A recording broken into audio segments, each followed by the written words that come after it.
Alpha Matriculation Higher Secondary School welcomes you all 11th standard commerce students. Good morning students. In the last class we had seen the lesson number 7, Indian economy. Lesson is completed. As and then the lessons are covered. Start learning students. Get a guide all of you and learn the question answers. Very soon you will be called for Zoom test. Next we are going to see the lesson number 8. Indian economy before and after independence. In this lesson we are going to discuss what was the condition of India before independence and later how it flourished after independence and what is the existing conditions of India.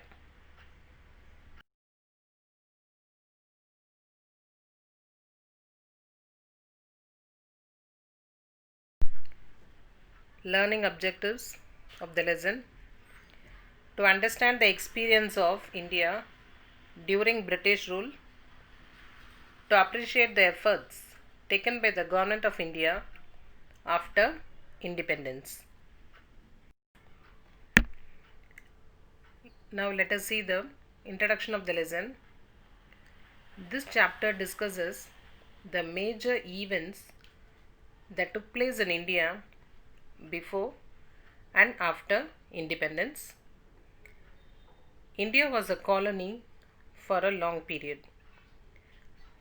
Colonialism refers to a system of political and social relations between two countries, of which one is the ruler and the other is its colony. What do you mean by this colonialism? The practice by which a powerful country controls another country in order to become richer is called as colonialism. So India became a colony for the powerful country British. Thus the people living in the colony cannot take independent decision in respect of utilization of country's resources and important economic activities. So people living in the colony cannot take any independent decision in any cases because we are the colony for the powerful country, that is British.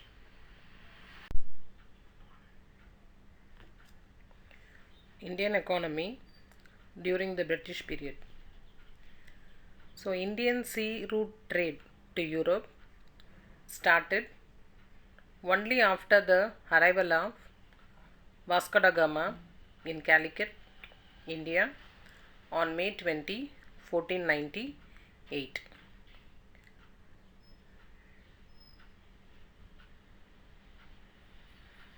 See the picture.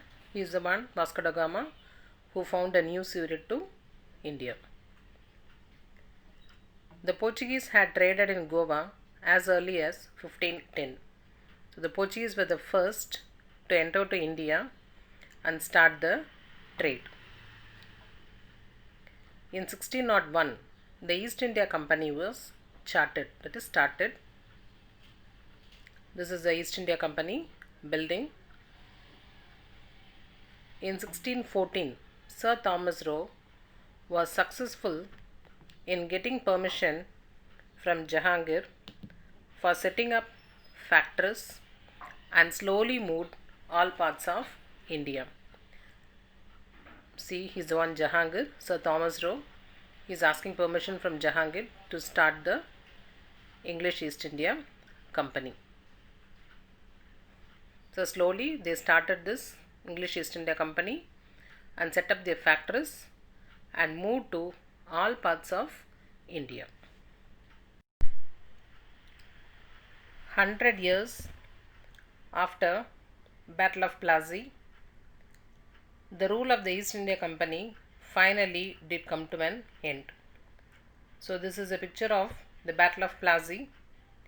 It took place in the year 1757 between the English and the French. See the battlefield. of Plassey between English and French. So finally in 1858, British Parliament passed a law through which the power for governance of India was transferred from the East India Company to the British Crown. So from 1600 to 1857, the entire power of India was in the hands of the East India Company. In 1858, the British Parliament passed a law stating that the power will be in the hands of the Crown and not in the hands of the East India Company. Britain had exploited India over a period of 2 centuries of its colonial rule.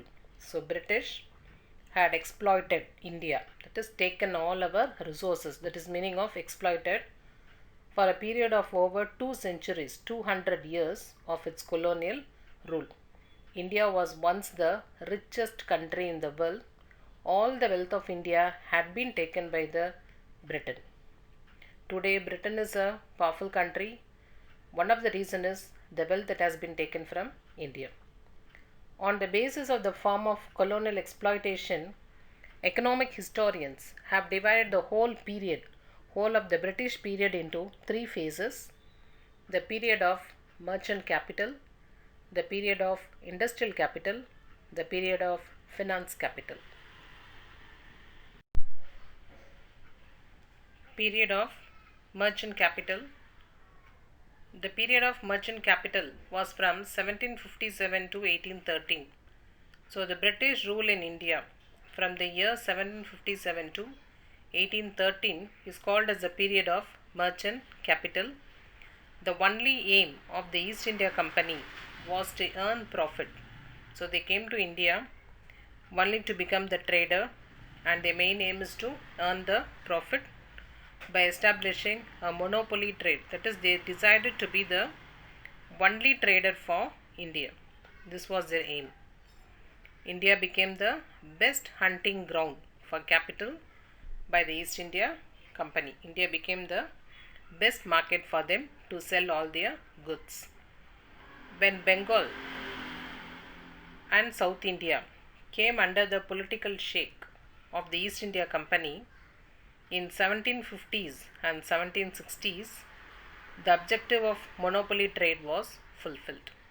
So by the year 1750 in Bengal and in 1760 in South India, the British became the monopoly trader. The company administration succeeded in generating huge surpluses which were repatriated to England. So the British, they came to India and sold all their products and earned very good money, very good surplus, and they repatriated everything to England. What do you mean by repatriated? Taking back to their own country. So whatever they have earned here, whatever surplus they obtained, they have taken to their own England. The Indian leaders linked this problem of land revenue with that of the drain. What's the meaning of drain? Taking away the well. The Indian leaders linked the land revenue problem also with the British. Above all, the officers of the company were unscrupulous and corrupt. What's the meaning of unscrupulous? Immoral, corrupt, dishonest.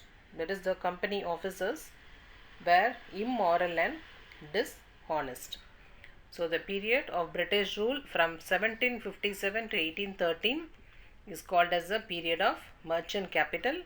During this period, their only aim was to earn the profit and they want to become the monopoly trader. Period of industrial capital. So the British rule in India from 1813 to 1858 is called as the period of industrial capital. So during this period, what they did, India had become a market for British textiles. So all their textile products have been sold in India. India had become a market. India's raw materials were exported to England. What is the raw material used for textile? Yes, cotton. It has been exported to England at a very low price, and they made us to import the finished textile commodities from England to India at a high price. So we sold our raw material for a cheaper price and we bought the finished textile commodities at a high price. So in this way, the British earned very high profit and they exploited our Indians. India's traditional handicrafts were thrown out of gear. They did not allow us to follow our own traditional handicrafts. Period of finance capital. The third phase of the British rule in India was the period of finance capital, starting from the closing years of the 19th century and continuing till independence, that is till 1947. During this period, finance imperialism began to entrench itself through the managing agency firms, export-import firms, exchange banks, and some export of capital.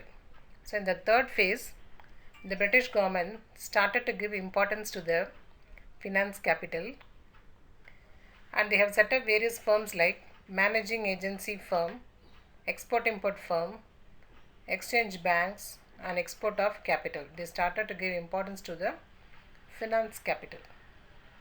Britain decided to make massive investment in various fields in India like rail, road, postal system, irrigation, European banking system, and a limited field of education, etc.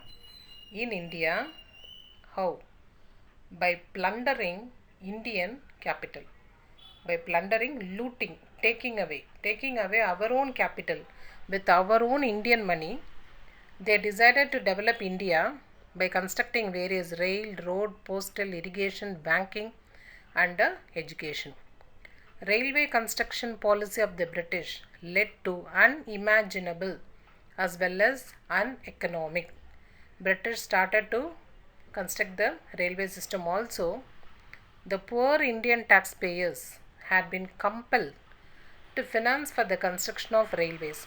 The British people, they started to construct the railways in India in order to improve their own trading purpose. To construct those railway line, they taxed our own poor Indian people. The political power was handed over to the British government by the East India Company in the year 1858. See the first railway line in India, which was built between Mumbai and Thane in 1852, and the first passenger train ran between the two stations covering a distance of 34 km on April 16, 1853.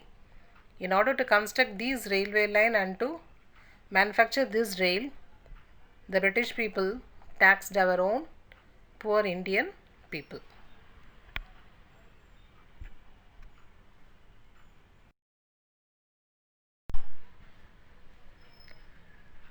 Decline of Indian handicrafts. The Indian handicrafts products had a worldwide market. Indian exports consisted chiefly of hand-weaved cotton and silk fabrics, calicos, artistic wares, wood carving, etc. That is, our Indian handicrafts product has a market throughout the world. India's export consisted of hand-weaved cotton and silk fabrics, cotton cloth and silk cloth, hand-weaved, not machine-weaved, hand-weaved, and calicos. Calicos is, it's one type of cotton cloth. Artistic wares, that is creative wares, that is making pot, everything, wood carving, etc. So all these had a worldwide market.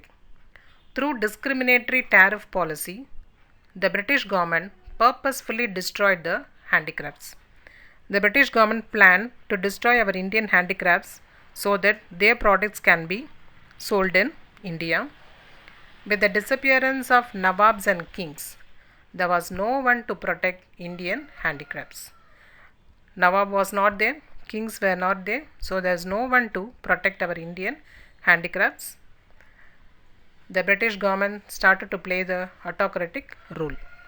Indian handicraft products could not compete with the machine made products. British products are the machine made products, Indian products are the handicraft products. So our handicraft products were not able to compete with the machine made products. போட்டி போட முடியல.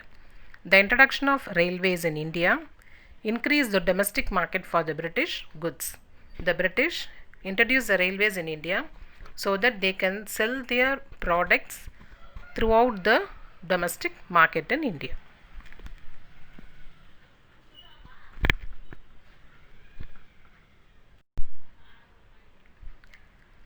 Next, the land tenure systems in India. Land tenure refers to the system of land ownership and management. Who owns the land and manage?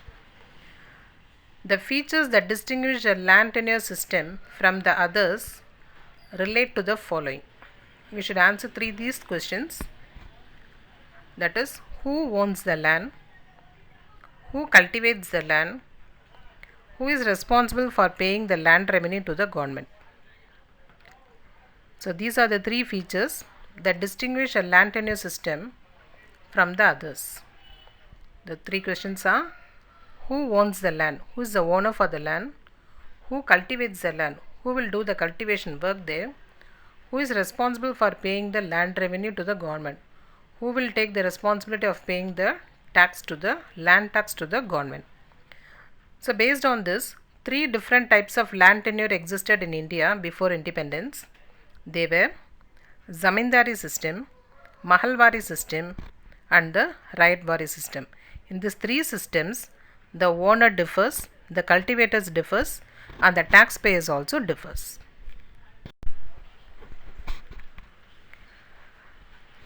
So let us see the first tenure system, Zamindari system or the landlord tenant system. So see the picture, Zamindari system. These were the Zamindars. It was also known as the permanent settlement system.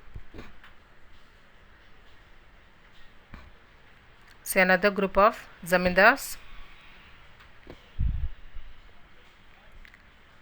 So this Zamindari system was created by the British East India Company in the year 1793. The British person Lord Cornwallis introduced Permanent Settlement Act. He is Lord Cornwallis who introduced the Permanent Settlement Act, that is Zamindari system. So under this system, the Zamindars were declared as the owners of the land and they were responsible to pay the land revenue to the government. So here, who is the owner? It is the Zamindars. The Zamindars were declared as the owners and it is their responsible to collect the land revenue from the people and hand over to the British government. The share of the government in total rent collected was fixed at 10/11. That is, out of 11 portion, 10 portion of rent should be collected and handed over to the British and 1 portion can be taken by the Zamindar. The balance going to the Zamindars as remuneration. So 10 part should go to the British and 1 part will go to the Zamindars as remuneration. Remuneration means like a pay. What is the work that the Zamindars are doing here? Collecting the land revenue and giving it to the British. Mahalwari system or communal system of farming. It is a next tenure system. See the picture. This is the Mahalwari system is in practice. After introduction of the system, it was later extended to Madhya Pradesh and Punjab. So this system was in practice in 2 states, Madhya Pradesh and Punjab. The ownership of the land was maintained by the collective body, usually the villages, which served as a unit of management. Here, Who were the owners? The villagers, the collective body. Usually the villagers themselves were the owners and they served as a unit of management.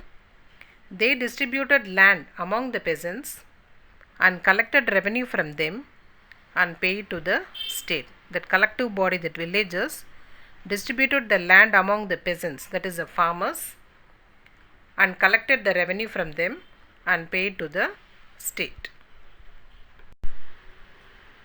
Next system, Rayatwari system or the owner cultivator system. So this system was initially introduced in Tamil Nadu and later extended to Maharashtra, Gujarat, Assam, Coorg, East Punjab and Madhya Pradesh. So this Rayatwari system was introduced in Tamil Nadu and later it has extended to various other states like Maharashtra, Gujarat, Assam, Coorg, East Punjab and Madhya Pradesh. Under this system, the ownership rights of use and control of land were held by the tiller himself, that is the farmer himself. So in this system, the owner is the farmer himself. There was a direct relations between the owners. This system was the least oppressive system before independence. This system was the least oppressive, that is not liked by the people, least not liked by the people before the independence. So far we have seen the Indian economy in the British period, the decline of handicrafts and the different land tenure system in India. Now we are going to see the transition process of India from colonial capitalism to industrial. So process of industrial transition and colonial capitalism. This process of industrial transition in India during the British period can be broadly classified into two: industrial growth during the 19th century and industrial growth during the 20th century. Let us see in detail. Industrial growth during the 19th century. British investors started to pioneer, that is the chief person, those people are called as a pioneer, industrial enterprises in India. So British were the first person to start the industrial enterprises in India.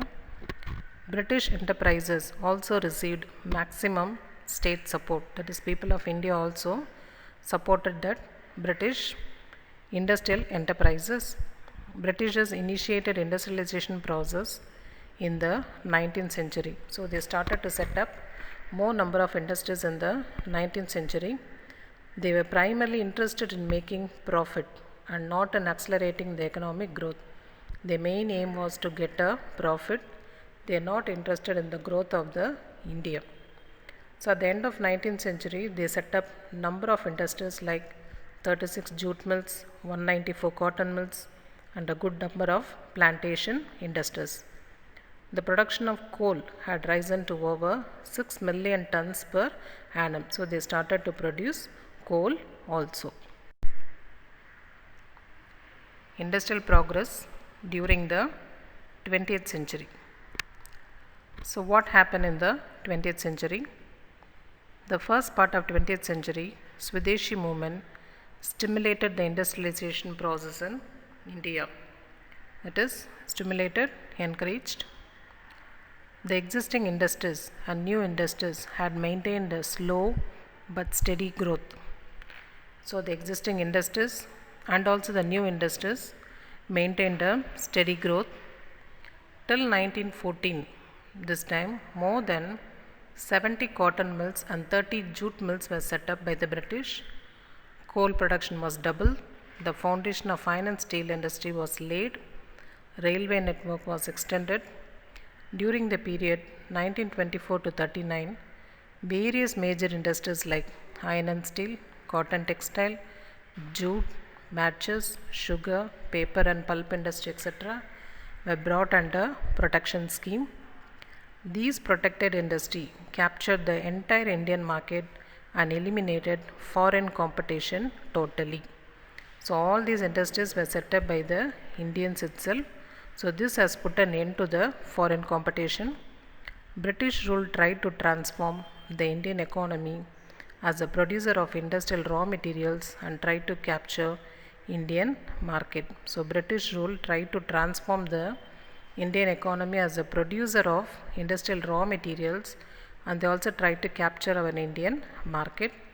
British capitalists gradually developed various industries like jute, tea, coffee, cotton, and textiles, paper and paper pulp, sugar, etc. in India, and exploited Indian laborers extensively. So, in the 20th century, the Britishers they have given utmost importance and started number of industries in India. Next, let us see the topic problems of British rule. What are the problems that Indians have faced as a result of the British rule? The British rule stunted the growth of Indian enterprises. What's the meaning of stunted? Stopped the growth of Indian enterprises. The economic policies of British checked and retarded capital formation in India. So the economic policies of British checked and retarded capital formation. We are not able to show any improvement or profit. The drain of wealth financed capital development in Britain. Indian wealth has been drained, that is taken from India and used for the development of Britain. Indian agriculture sector became stagnant and deteriorated. Indian agriculture sector became stagnant since more importance is given only for industries at the present stage. The agriculture sector became stagnant. The British rule in India led to the collapse of handicraft industries. They did not allow our own people to do the handicraft industries. They gave importance for machine-made industries. Some efforts by the colonial British regime in developing the plantation, mines, jute mills, banking and shipping mainly promoted a system of capitalist firms that were managed by the foreigners. So Britishers they didn't give any importance for agriculture, gave more importance for industries and set up various industries like plantation, mines, jute mills, banking and shipping, and all this promoted a system of capitalist that were managed by the foreigners and not by the Indians. So these are all the problems of British rule in India.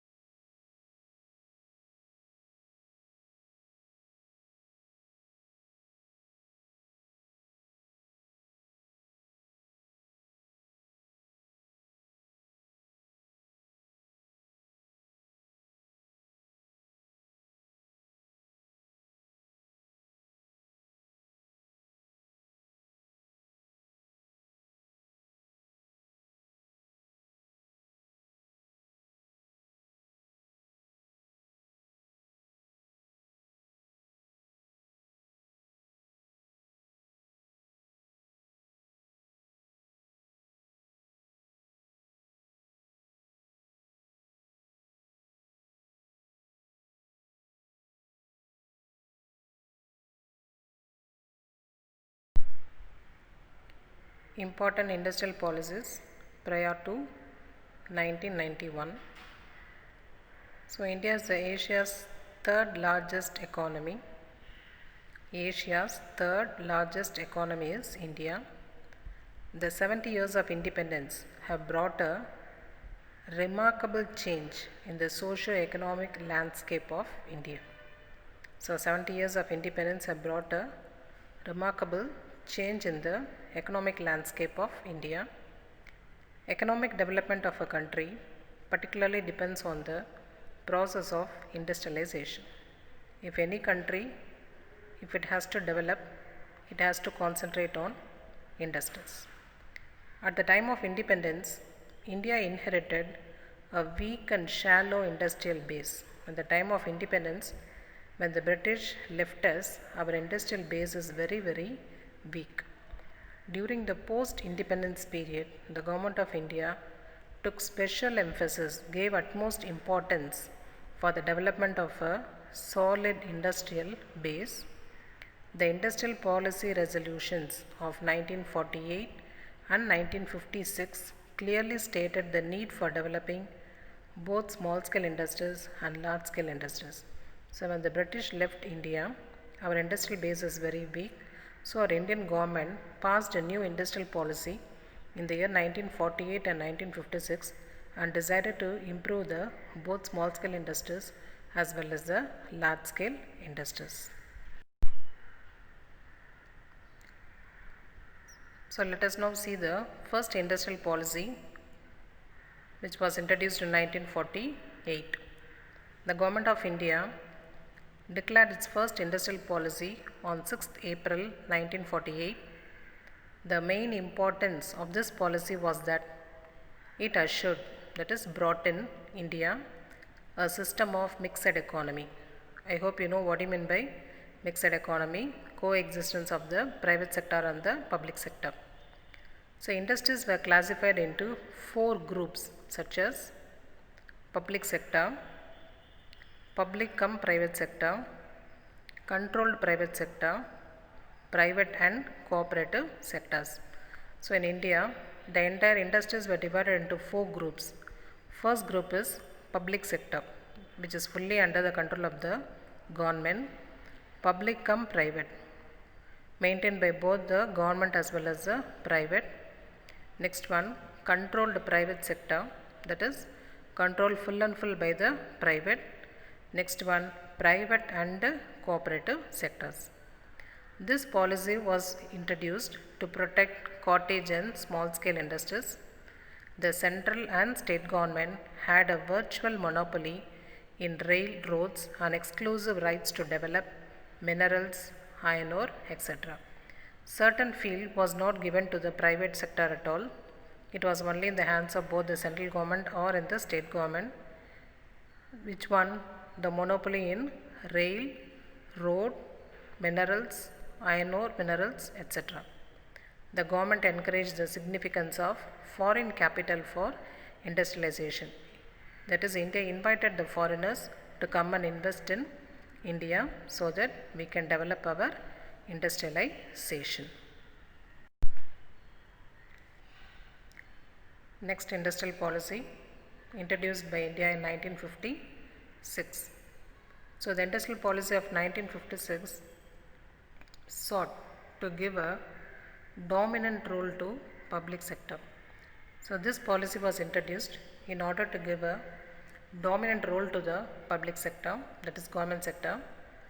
The government would support and encourage cotton and small scale industries by restricting volume of production in the large scale sector. So, they have planned to give utmost importance to the cottage and small scale industries than giving importance to the large scale sector. The industrial policy emphasized the necessity of reducing the regional disparities in the levels of development. So, this industrial policy, through this, the Government of India set up industries in almost all the regions, which reduce the disparities among the regions' development.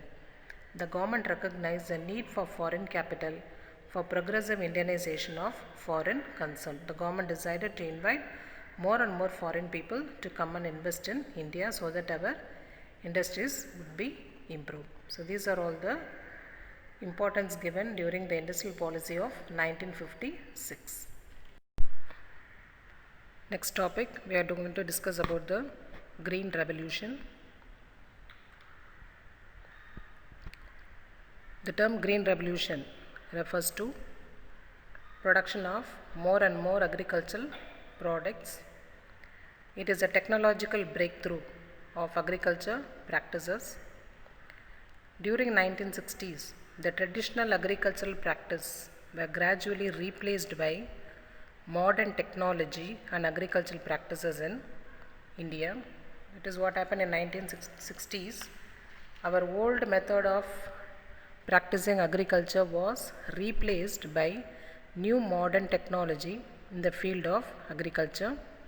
Initially, the new technology was tried in 1960 to 61 as a pilot project in 7 districts, like a sample project in 7 districts. It was called as a High Yielding Varieties Program, that is HYVP. See the picture given, Mr. M.S. Swaminathan. He is the one who is responsible for this introduction of the Green Revolution scheme in India. Achievement of Green Revolution. What India achieved with the help of this Green Revolution. The major achievement of the new strategy was to boost the production of major cereals, namely wheat and rice. So India has produced more and more amount of wheat and rice by using the method of Green Revolution. India was depending on the US for the food grain. So before 1960, there was a shortage of food grain in India. We have to depend upon USA to get our food grain. Indians were waiting for the ships to ship their food. So Indians will be eagerly waiting when the ship will be coming from US and when we will be able to get our food grain. On the other hand, India lost lots of minerals also. All the minerals have been taken by the British. The US exploited Indian mineral resources at cheapest price for manufacturing missiles and weapons. So they purchased all these minerals from India at the cheapest price, and with this they manufactured missiles and weapons. But now, after the introduction of the Green Revolution, India is food surplus, exporting food grain to the European countries. So before 1960, we were depending on USA for food grain, but after the introduction of Green Revolution, India has produced more and more amount of food grains. We had surplus of food, so that we are able to export the food grains to the other European countries. The Green Revolution was confined only to high yielding varieties, cereals, mainly rice, wheat, maize and jowar. This strategy was mainly directed to increase the production of commercial crops or cash crops such as sugarcane, cotton, jute, oilseeds and potatoes. So India, using the hybrid varieties of seed and by following the Green Revolution method, improved the production of wheat and rice as well as the cash crops like sugarcane, cotton, jute, oilseeds and potatoes. Per hectare productivity of all crops has increased due to better seeds. Since we use a hybrid variety of seed, per hectare productivity of all crops had been increased. That is, production has been increased. Green Revolution had positive effect on development of industries which manufactured agriculture tools like tractors, engines, threshers and pumping sets. So in order to bring improvement in the agriculture field, we need various tractors, engine, threshers and pump sets. In order to produce these machines, India has developed the industry sector also, which supports the agriculture sector by supplying the tractors and engines. Green Revolution had brought prosperity to rural people. Increased production had generated employment opportunities for rural masses. So this production, high production in food grains, brought prosperity to the rural people. Rural people were no longer poor, they also improved.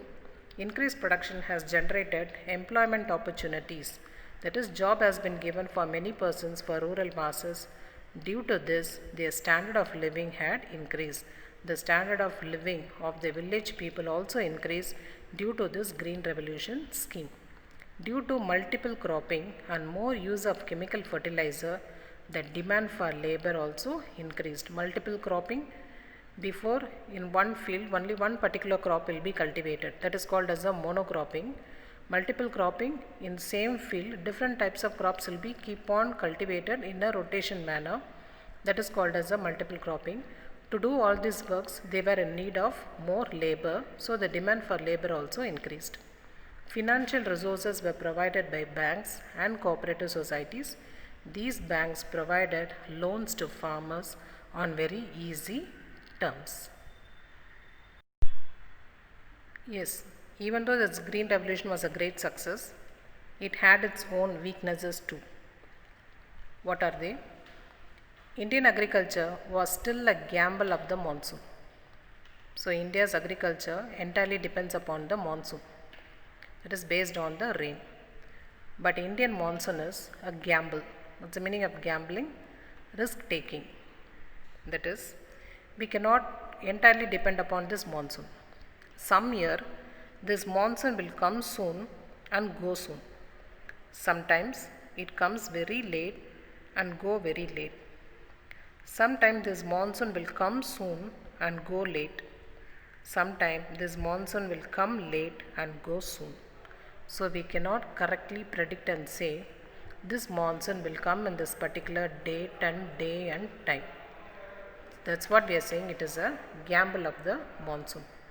This strategy needs heavy investments in seeds, fertilizer, pesticides and water. Yes, it needs, we have to invest, we have to spend more for getting a good variety of seeds, supply more number of fertilizer, pesticides and a more amount of water. The income gap between large, marginal and small farmers had increased. The income gap between the marginal farmers and small farmers had been increased. Gap between irrigated and rain-fed areas has also widened. What's irrigated area? Which gets the natural source of rainwater.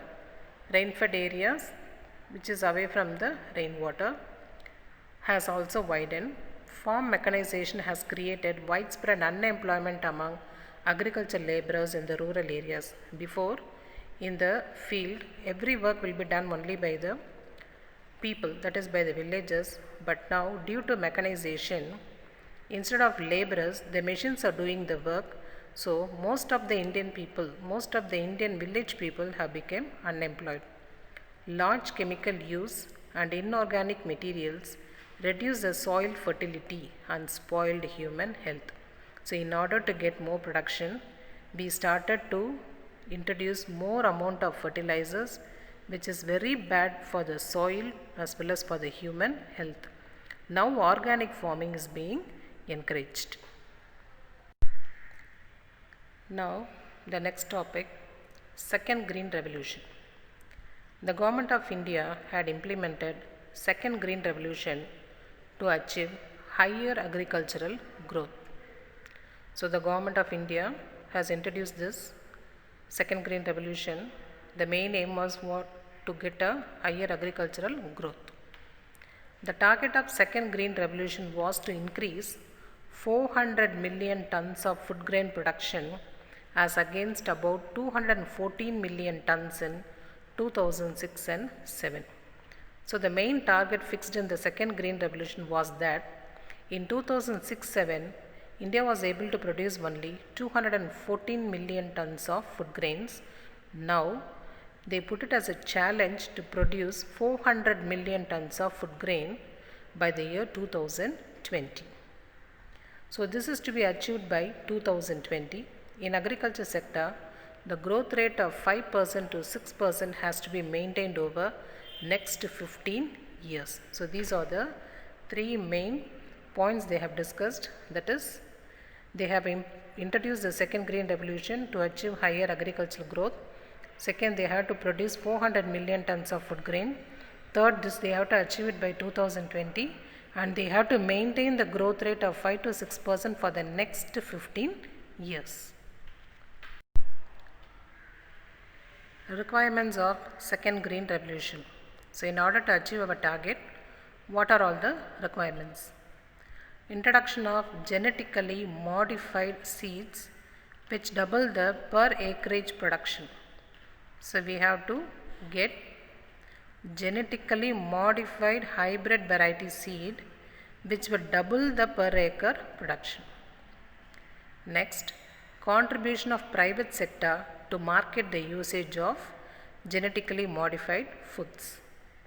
Next, government can play a key role in expediting irrigation schemes and managing water resources. Next, linking of rivers to transfer surplus water to deficient areas. So what are all the requirements?